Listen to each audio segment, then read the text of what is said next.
Anyway, now we get to the point which clarified my thoughts to the extent that I would describe myself as an atheist or an agnostic atheist.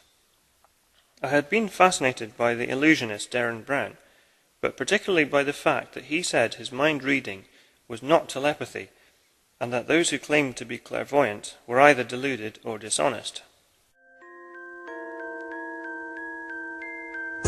Whether we believe in psychic ability, crystal energy, alien abduction, talking to the dead, or Christianity, we are rightly or wrongly buying into a very powerful belief system. Now, I'm not interested in attacking anyone's beliefs, but I think as intelligent human beings we should be prepared to question our beliefs and the people who encourage us to make life decisions based on the information they give us. Some people told me that he actually was clairvoyant, but didn't know it. This puzzled me. So when he wrote Tricks of the Mind in 2006, I bought and read it, twice through. In it he explained memory techniques and some of his tricks. He doesn't give everything away. He also described his conversion from Christianity to atheism, and recommended the God Delusion, which I bought and read with interest.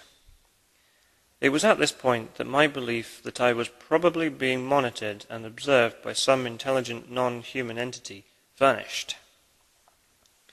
Another thing I discovered in 2006 was YouTube, and in my spare time used up a lot of bandwidth watching and listening to Christopher Hitchens, Richard Dawkins, Michael Shermer, Lawrence Krauss, Daniel Dennett, Sam Harris, Ayaan Hirsi Ali, James Randi, as well as young earth creationists, and people like William Lane Craig, Dinesh D'Souza, and many more.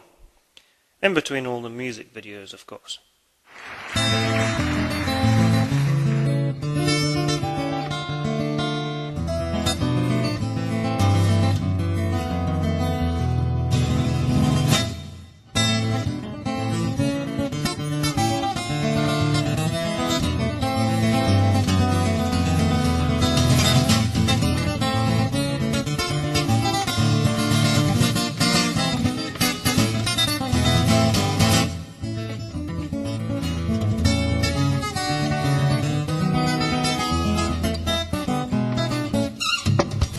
It wasn't until 2010 that I discovered Thunderfood, The Amazing Atheist, Phil Hellene's Evidence, The Living Dinosaur, Dark Matter 2525, and many more people with webcams, some with editing software, basically a treasure trove of interesting ideas and fascinating information.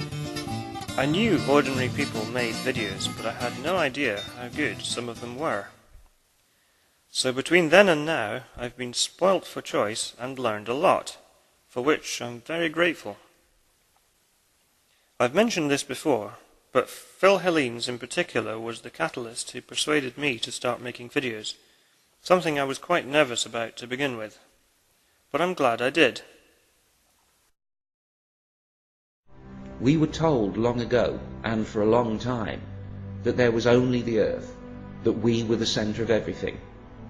That turned out to be wrong. We still haven't fully adjusted. We're still in shock. The universe is not what we expected it to be. It's not what they told us it would be.